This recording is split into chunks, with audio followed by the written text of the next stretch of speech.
I've had a very complicated relationship with Marvel over the years. I think we all have. Marvel's that girlfriend that you broke up with years ago because they're toxic, but then she came back with a boob job and now you're having second thoughts. That seems to be the case with Marvel. They put out something shitty and then they get me hyped again. I don't know how they do it, but they do. I'm optimistic now that Disney has changed its leadership and they're focusing on quality over quantity.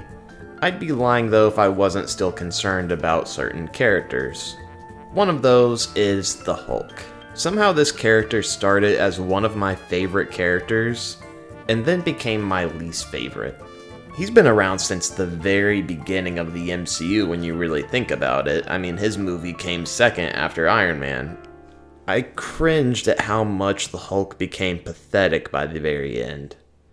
So the question is, how did this character go from being an absolute menace to a green Winnie the Pooh? Let's first look at The Incredible Hulk from 2008. I'll start by saying that I'm mixed on this interpretation of Bruce Banner.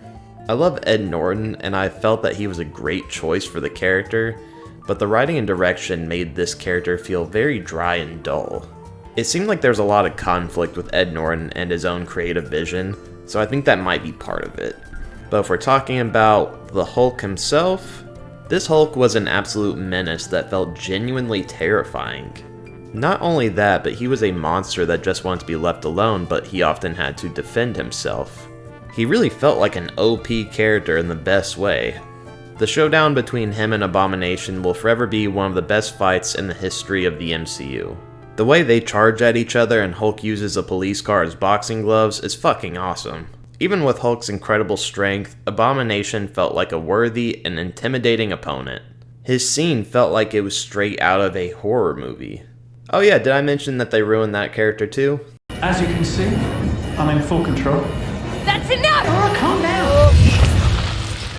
So even though I'm sad that this was the last time we saw this version of the Hulk, they still did a great job with him in the Avengers. I was immediately on board with Mark Ruffalo as Bruce Banner once I saw his first scene.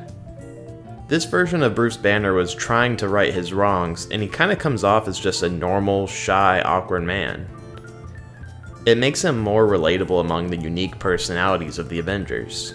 You can tell that this version of Banner is trying to fight his rage rather than keep his pulse at a reasonable level. We see the most vulnerable side of him and everything he has been through in just one scene. As for this version of the Hulk, although I miss the old look, I like that this Hulk was a little bit bulkier and more ape-like. He was still a menace that was able to go toe-to-toe with a god. He also had the most epic transformation scene that really showed how integral he is as a member of the team. And we got a fun scene where he beat the shit out of Loki, and we saw a little bit of Hulk's personality without being too on the nose. By the end of this movie, he was still the Hulk. And the same can be said in the second movie. The Hulk is finally able to be brought down by Black Widow. She also thirsts over him the whole movie for some reason. Hulk dick, I guess. Bruce Banner is put in rough circumstances in this movie. We watch him get provoked and wreck a whole city as the Hulk. For the most part, he still felt like this overpowered monster in the best possible way. But this is where the decline starts. Now, I've been very back and forth with Thor Ragnarok.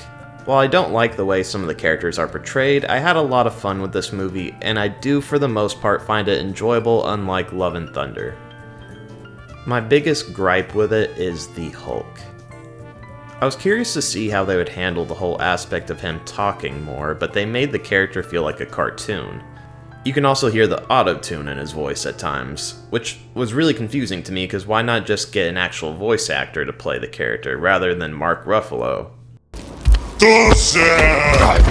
There was so much potential for a Gladiator Hulk-style movie, but instead he was used for cheap laughs and some repeated jokes. I don't know if I would say he was weaker in this movie, but he certainly felt less menacing compared to how he started out. We also see his green cheeks. Never mind, he's menacing again. So when we get to Infinity War, you think they'd go all out with this character. But no.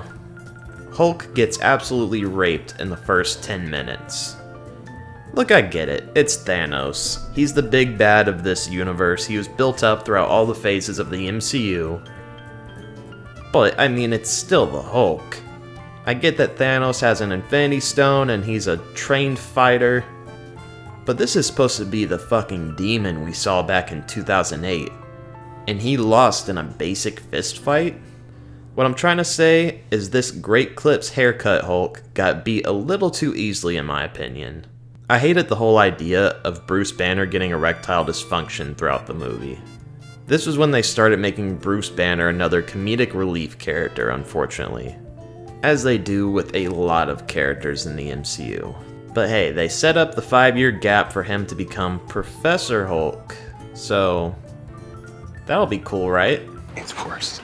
It's so much worse. I still have beef with Marvel for allowing Fortnite and dabbing in an Avengers movie for the sole purpose of appealing to a younger audience. Bruce Banner's personality is drastically changed at this point, which is understandable considering he's swole now and 5 years have passed since the snap, but he just feels too cartoonish compared to the damaged scientist we were introduced to back in 2012. Even if he's healed since then, it just felt so off from what we've been introduced to. The line between Ruffalo's Bruce Banner and Ed Norton's was fairly thin before, but now we have the Hulk that says, bruh. Yeah, I saw the first episode of She-Hulk, unfortunately. Hulk is just a harmless Winnie the Pooh at this point. In the time he was Professor Hulk, he could have learned martial arts or done something to make him seem intimidating. It just got to the point where I felt like all we were seeing was Mark Ruffalo as the Hulk.